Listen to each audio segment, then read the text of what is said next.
La tormenta emocional estalló en la cocina de la mansión Valenti antes de que nadie pudiera detenerla, con el pequeño Giacomo gritando y lanzando platos de porcelana contra la pared en un ataque de pánico incontrolable.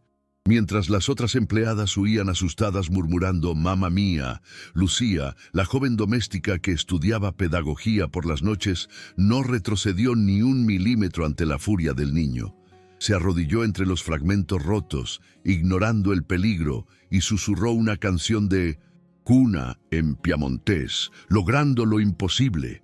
Giacomo bajó los brazos, soltó el último plato y se derrumbó llorando en su hombro, calmándose instantáneamente bajo un abrazo que su propia familia le negaba.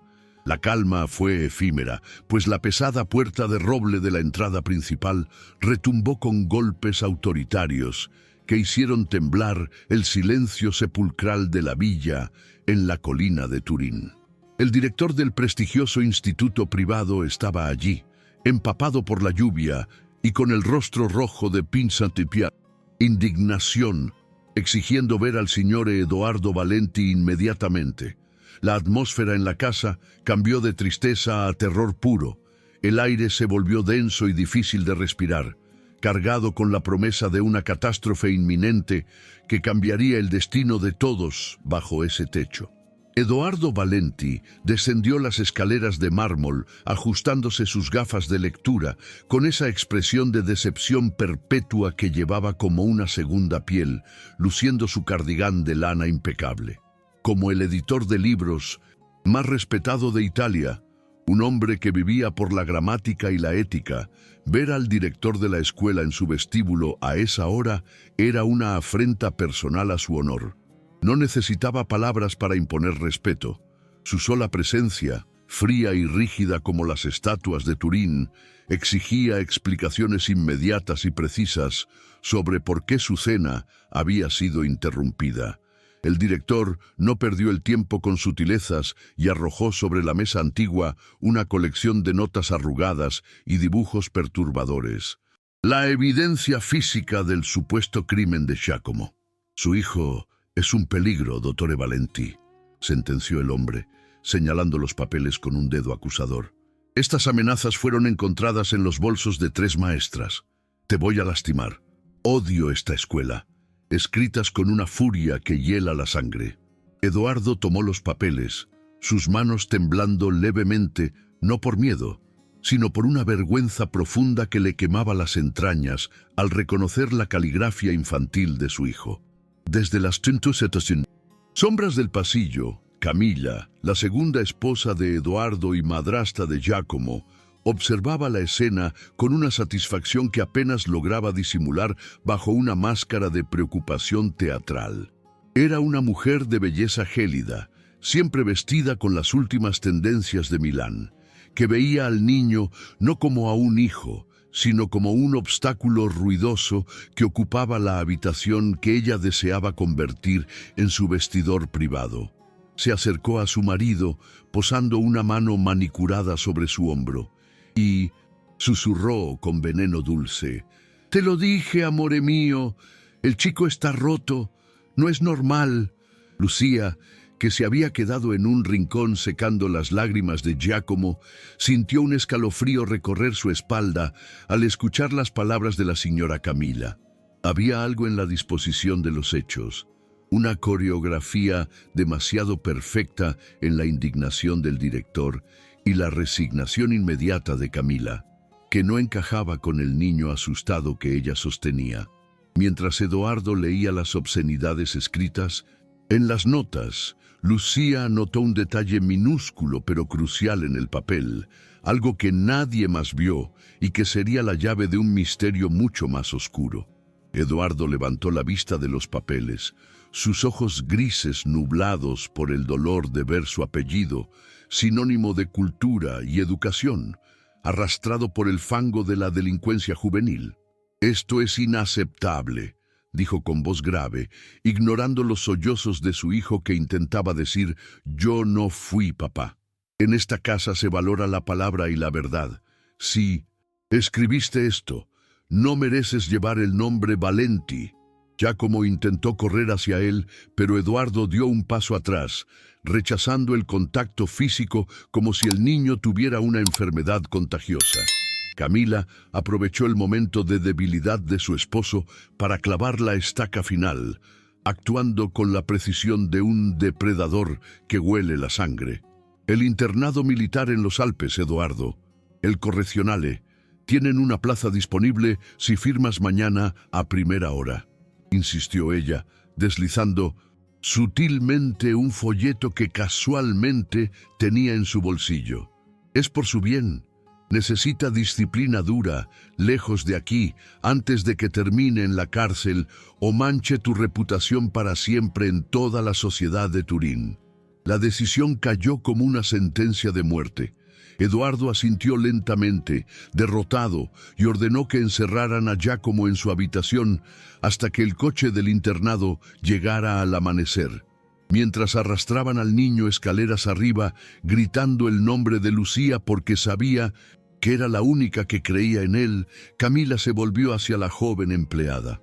Con una mirada que prometía despido y ruina si se atrevía a interferir, siseó en voz baja: «Vuelve a tus trapos sucios, ragazza.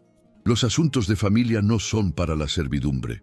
Lucía bajó la cabeza en señal de sumisión aparente, pero sus puños estaban cerrados con tanta fuerza que sus nudillos se pusieron blancos de pura impotencia y rabia. Sabía que Giacomo era inocente, lo sentía en sus entrañas, pero no tenía pruebas contra la palabra de la señora de la casa y las evidencias físicas del director. Sin embargo, mientras limpiaba el desorden dejado por la visita, Lucía juró que no dormiría esa noche hasta encontrar la forma de demostrar lo que su corazón ya sabía. Había un monstruo en esa casa y no era el niño de 8 años. Si estás atrapado en esta historia y quieres saber si Lucía logrará salvar al pequeño Giacomo, deja tu me gusta ahora mismo. Comenta desde qué país nos estás escuchando y que Dios bendiga a tu familia. Continuamos. La mañana siguiente amaneció en Turín con una niebla densa, tan espesa como el silencio opresivo que reinaba en la mansión Valenti. Eduardo estaba sentado en su escritorio de caoba, con la pluma estilográfica suspendida sobre el documento de admisión del reformatorio militar, una firma que sentía como una traición a su propia sangre. Camila, vestida impecablemente de seda negra como si estuviera de luto anticipado, caminaba alrededor de él como un buitre, elegante, sirviéndole café y destilando veneno en cada palabra. «Es un acto de amor, Eduardo», murmuraba suavemente, masajeando sus tensos hombros. «Ese niño es una manzana podrida que contaminará todo el cesto si no lo apartas ahora. Tienes que ser fuerte, caro mío». Lucía entró en la biblioteca con la bandeja del desayuno, intentando desesperadamente una última apelación a la razón del patrón. Tenía los ojos hinchados de no haber dormido, pero su voz era firme cuando se dirigió a Eduardo. «Signore, por favor, escuche a su corazón antes que a ese papel. Giacomo no es violento, está asustado. Anoche, después de que usted se fue, él solo quería que le leyera un cuento. Un niño que pide cuentos no escribe amenazas de muerte». La valentía de Lucía llenó la habitación, pero fue un error táctico fatal desafiar a la dueña de la casa en su propio territorio. Camila no gritó. Su reacción fue mucho más calculadora y letal. Con un movimiento rápido y teatral, dejó caer su taza de porcelana al suelo, haciéndola añicos, y se llevó las manos al pecho fingiendo un ataque de nervios. «¿Lo ves, Eduardo?», exclamó con voz temblorosa. «Esta ragazza está obsesionada. Está manipulando al niño contra mí, llenándole la cabeza de fantasías para ponerlo en mi contra. Es ella quien ha estado fomentando su rebeldía. No puedo vivir bajo el mismo techo con alguien que destruye nuestra familia desde adentro. Tienes que elegir, o se va esta sirvienta insolente, o me voy yo». Eduardo, agotado por la tensión y manipulado por la actuación de su esposa, Miró a Lucía no con odio, sino con una frialdad decepcionante que dolió más que cualquier insulto. Para un hombre de su posición, el orden era primordial, y Lucía se había convertido en un agente del caos. «Estás despedida, Lucía», dijo sin levantar la vista del documento. «Tienes 2 horas para recoger tus cosas y marcharte. Y por favor, limpia el despacho privado de la señora antes de irte. Es lo mínimo que puedes hacer después de este espectáculo». Lo que Lucía encontraría en esa última tarea de limpieza cambiaría la historia para siempre, pero en ese momento solo sentía el sabor amargo de la derrota. Mientras Lucía subía las escaleras para buscar sus productos de limpieza, los gritos de Giacomo resonaron desde su habitación cerrada, desgarradores y llenos de pánico. El niño sabía que su única defensora estaba siendo expulsada, y su desesperación era palpable, golpeando la puerta con sus pequeños puños. La injusticia de la situación pesaba sobre la casa como una losa de plomo. La única persona que decía la verdad era tratada como una criminal, mientras que la verdadera villana se paseaba victoriosa. Sin embargo, incluso con el corazón roto, la mente analítica de Lucía, perfeccionada por sus estudios, comenzó a conectar puntos que el dolor le había impedido ver antes. Entró en el despacho privado de Camila, un santuario prohibido que olía a perfume caro y secretos inconfesables, con la intención de cumplir su última orden con dignidad. Era una habitación moderna, llena de revistas de moda y bocetos de diseño, un contraste total con la biblioteca clásica de Edoardo. Lucía comenzó a limpiar el polvo con movimientos mecánicos, sintiendo que cada segundo que pasaba era un segundo menos para salvar a Giacomo. Su intuición le gritaba que algo en la historia de los billetes no encajaba. La caligrafía era demasiado perfecta en su imperfección, demasiado calculada para ser la explosión emocional de un niño de 8 años. Fue entonces cuando el destino intervino en forma de un accidente afortunado. Al intentar alcanzar un estante alto, el codo de Lucía golpeó una pila inestable de revistas Vogue y Elle, que se derrumbaron en cascada sobre la alfombra persa. Mientras se agachaba apresuradamente para recoger el desorden antes de que alguien entrara, una hoja de papel de calcar, fina y translúcida, se deslizó de entre las páginas de una revista, seguida por un cuaderno de bocetos de tapa negra. Lucía congeló el movimiento, su mano suspendida en el aire, al ver lo que había quedado expuesto sobre el suelo. El corazón de Lucía dejó de latir por un segundo y luego comenzó a galopar desbocado contra sus costillas. Abrió el cuaderno con manos temblorosas y se encontró mirando la anatomía de un crimen. Las páginas estaban llenas de repeticiones obsesivas de la caligrafía infantil de Giacomo. Había columnas enteras practicando la letra A redonda y torpe del niño, y frases como «te voy a lastimar», escritas 20-30 veces, evolucionando desde un trazo adulto hasta una imitación perfecta de la mano de un niño. No eran garabatos, eran ensayos. Camila había pasado horas perfeccionando la falsificación para incriminar a su propio hijastro. La monstruosidad del hallazgo le revolvió el estómago. No se trataba solo de una madrastra malvada. Era una sociópata calculadora que había planeado metódicamente la destrucción psicológica de un niño para enviarlo al exilio. Lucía comprendió de golpe todas las pruebas que habían aparecido mágicamente. Los billetes en la escuela, los dibujos obscenos. Todo había salido de la pluma de esa mujer elegante que ahora estaba abajo, presionando a su esposo para firmar la sentencia. Lucía sabía que tenía la prueba definitiva, pero también sabía que estaba en la boca del lobo, sola y despedida. En ese preciso instante, el sonido inconfundible de los tacones de aguja de Camila resonó en el pasillo, acercándose rápidamente al despacho. ¡Clac! ¡Clac! ¡Clac! Cada paso era una cuenta regresiva. Lucía miró el cuaderno, luego a la puerta y luego al reloj. Eduardo estaba a punto de firmar los papeles del reformatorio en la planta baja. Si Camila la encontraba allí con el cuaderno, Lucía no solo perdería el trabajo, sino que probablemente sería acusada de robo o algo peor para silenciarla. El pánico amenazó con paralizarla, pero la imagen de Giacomo llorando le dio una inyección de adrenalina pura. Tomó una decisión que requería una valentía suicida.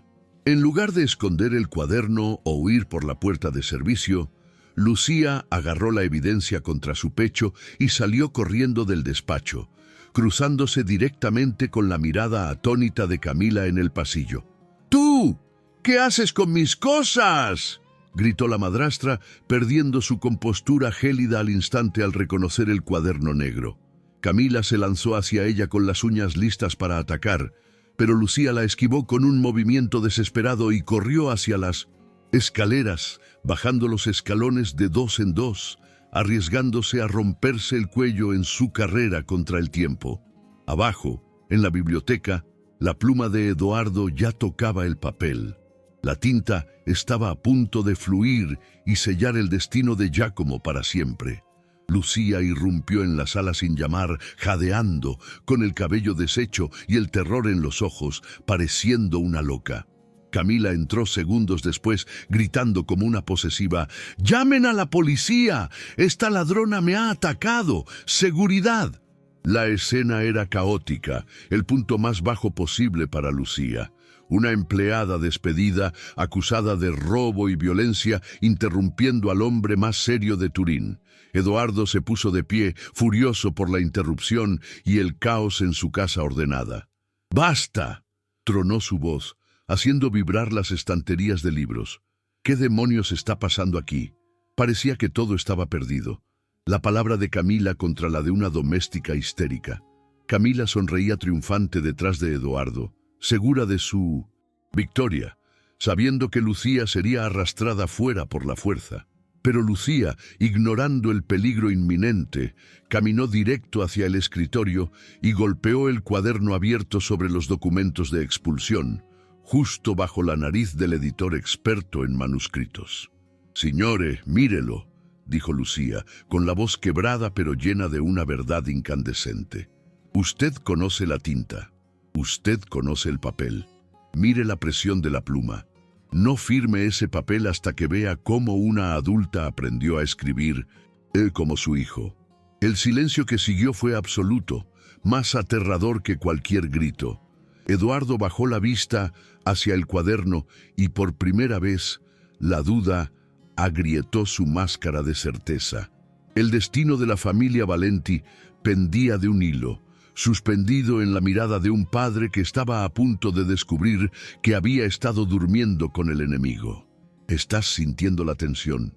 La verdad está sobre la mesa, pero Camila no se rendirá tan fácil. Si quieres ver cómo Eduardo reacciona ante esta prueba irrefutable, deja tu like y suscríbete ahora mismo. No querrás perderte el desenlace. Continuamos con el video. El aire en la biblioteca se volvió sólido, cargado de una electricidad estática que precedía a la tormenta. Camila, con el rostro desfigurado por la ira, se lanzó hacia el escritorio intentando arrebatar el cuaderno negro, sus uñas arañando la madera pulida en un intento desesperado por destruir la evidencia. «¡Es una falsificación!», chilló, perdiendo toda su elegancia aristocrática. «Esta sirvienta lo ha dibujado para incriminarme». Pero Eduardo, con un movimiento de muñeca sorprendentemente rápido para su edad, atrapó la muñeca de su esposa en el aire. Su agarre no fue violento, pero sí firme como el acero, deteniéndola en seco con una autoridad que nunca antes había ejercido contra ella. «¡Silencio!», ordenó Eduardo, y la palabra cayó como un mazo de juez sobre la sala. Soltó a Camila y, sin decir nada más, abrió el cajón superior de su escritorio para sacar su lupa de graduación profesional, la misma que usaba para autenticar manuscritos del siglo XVIII. El editor que llevaba dentro tomó el control. Sus emociones se congelaron para dar paso al analista frío y objetivo. Colocó la lupa sobre el cuaderno de bocetos que Lucía había traído y luego sobre las notas de amenaza del colegio. El mundo se redujo a esos trazos de tinta negra sobre el papel blanco, donde la verdad no podía esconderse. Lucía contuvo la respiración, observando cómo los ojos grises de Eduardo se movían milímetro a milímetro, escaneando las curvas de las letras. Eduardo vio lo que el director de la escuela no había visto, lo que solo un experto podía detectar: la microvacilación.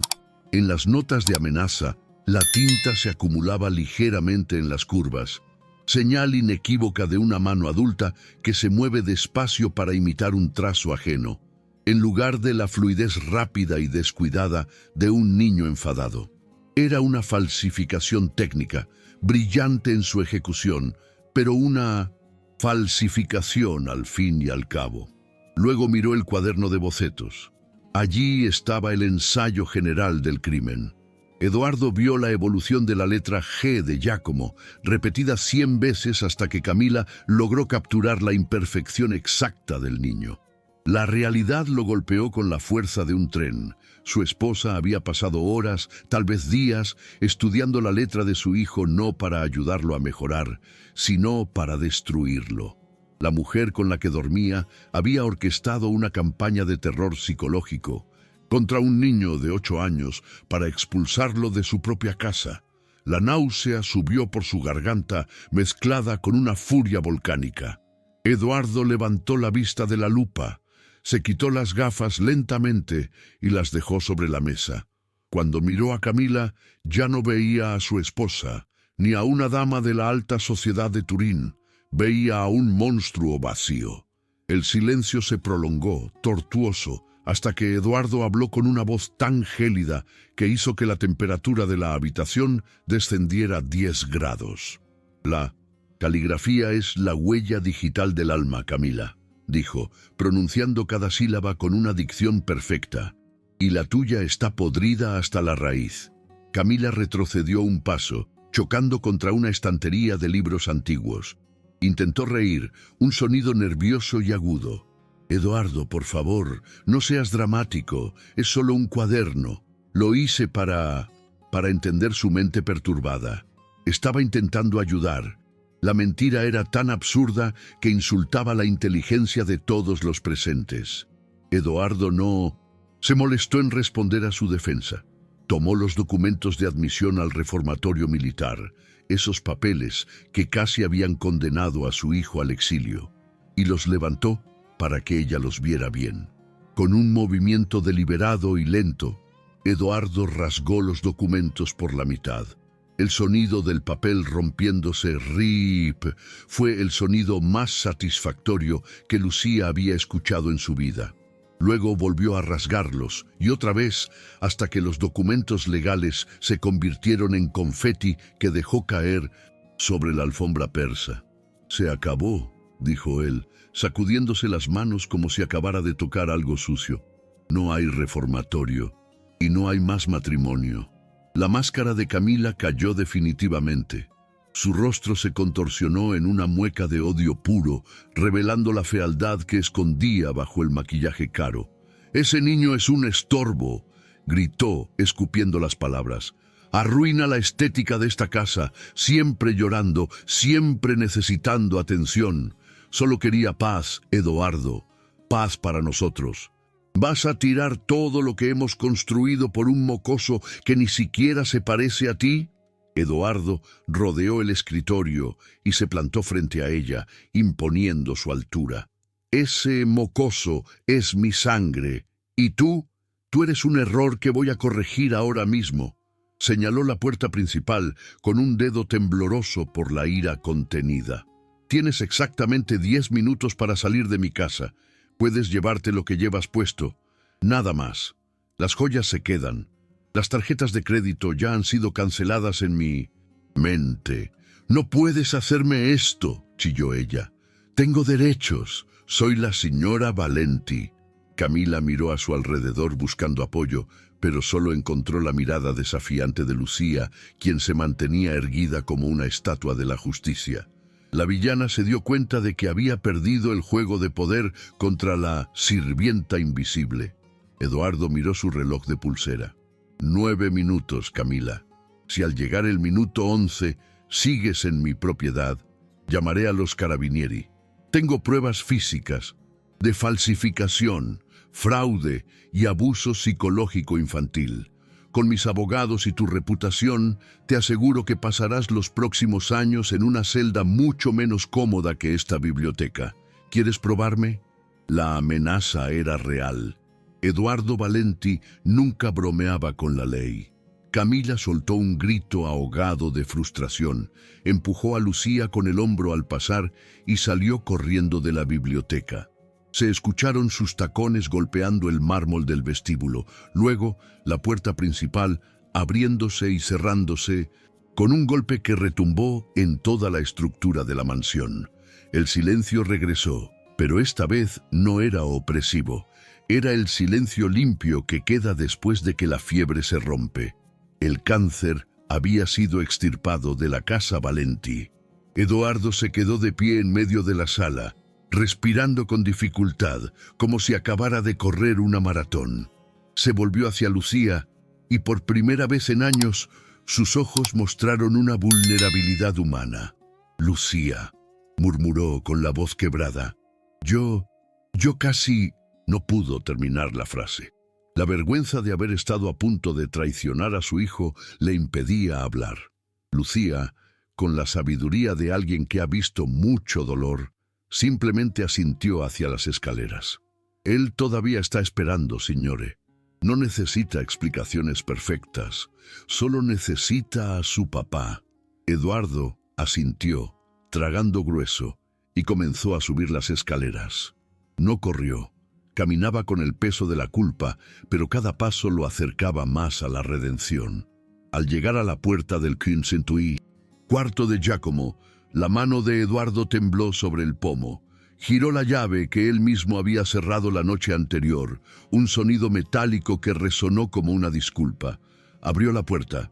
La habitación estaba en penumbra y Giacomo estaba acurrucado en un rincón de la cama, abrazando sus rodillas, esperando que vinieran a llevárselo los hombres del reformatorio. Al ver a su padre, el niño se encogió, esperando un grito o una reprimenda. Pero Eduardo no gritó. Se dejó caer de rodillas sobre la alfombra, sin importarle arruinar sus pantalones de sastre, y abrió los brazos. «Giacomo», sollozó, las lágrimas finalmente rompiendo el dique de su estoicismo. «Perdóname, hijo mío. Perdóname por ser ciego». Giacomo dudó un segundo, y luego se lanzó a los brazos de su padre, llorando con el alivio de un náufrago que es rescatado del mar. Lucía observaba desde el marco de la puerta, limpiándose una lágrima silenciosa, sabiendo que la verdadera curación acababa de comenzar. «¿Estás llorando tú? ¿También?» La justicia finalmente ha llegado y el amor de un padre ha despertado a tiempo. Si esta historia te está tocando el corazón, tu me gusta nos ayuda muchísimo a seguir creando. Deja un like y suscríbete al canal para no perderte el hermoso final que viene a continuación. Ahora continuamos con el video. Semanas después de la tormenta, la mansión Valenti ya no parecía un mausoleo de silencio y sombras, sino un hogar que comenzaba a respirar de nuevo. En la biblioteca, donde antes reinaba el terror de un despido injusto, Eduardo convocó a Lucía para una reunión formal, aunque esta vez había té caliente y pasteles piamonteses sobre el escritorio. Él no le ofreció simplemente un bono económico por su lealtad. Con la dignidad de un hombre que busca expiar sus pecados, deslizó un contrato legal sobre la mesa de caoba. «No quiero que limpies mis suelos, Lucía», dijo Eduardo, mirándola con un respeto nuevo y profundo. «Quiero que limpies mi ceguera. A partir de hoy, serás la tutora oficial de Giacomo y la encargada de su educación emocional». El contrato venía acompañado de un cheque que cubría la totalidad de la matrícula universitaria de Lucía para su carrera de pedagogía, incluidos los libros y gastos de manutención hasta su doctorado. Eduardo insistió en que sus horas de trabajo se ajustaran a sus clases, invirtiendo en ella no como una empleada, sino como el pilar moral que su familia necesitaba desesperadamente.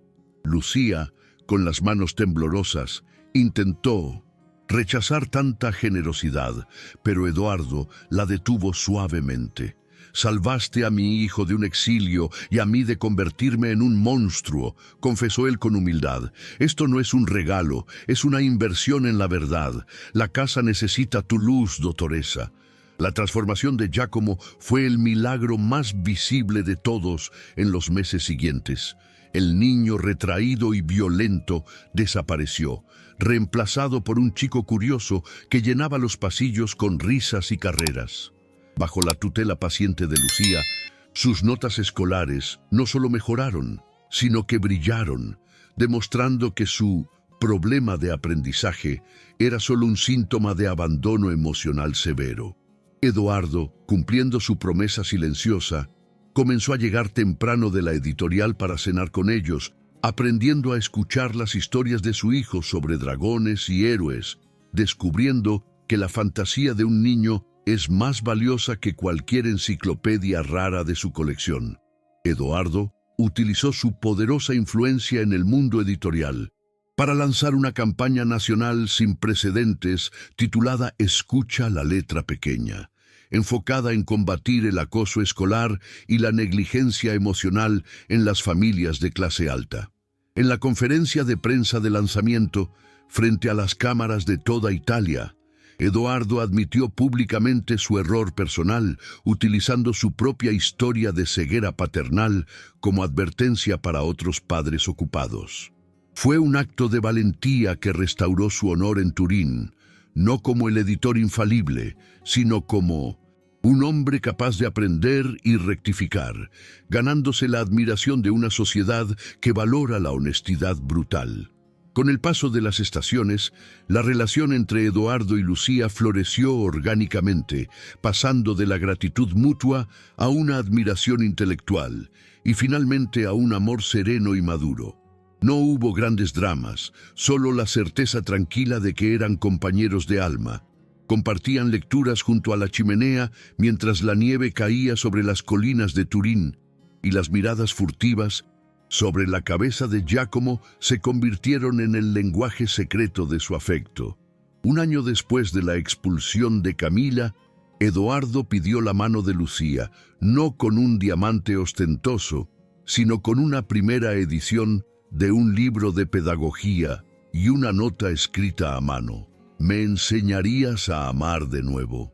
La boda fue una ceremonia íntima en el jardín de la villa, lejos de los paparazzi y la frialdad social, con Giacomo como el padrino más orgulloso y feliz del mundo, llevando los anillos con una sonrisa que iluminaba el día nublado.